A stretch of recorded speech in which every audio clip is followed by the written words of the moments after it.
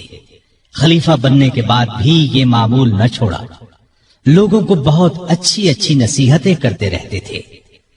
فرماتے ہیں مصیبت کی جڑ انسان کی گفتگو ہے، عقل مند کی پہچان یہ ہے کہ وہ زیادہ باتیں نہیں کرتے۔ سچائی امانت اور جھوٹ بددیانتی ہے۔ کسی مسلمان کو حقیر نہ جانو۔ جس قوم میں بری باتیں عام ہو جائیں تو اللہ اس کو مصیبت میں ڈال دیتا ہے۔ ہر اچھے کام کے ثواب کا ایک اندازہ ہے، لیکن صبر کا ثواب بے اندازہ ہے۔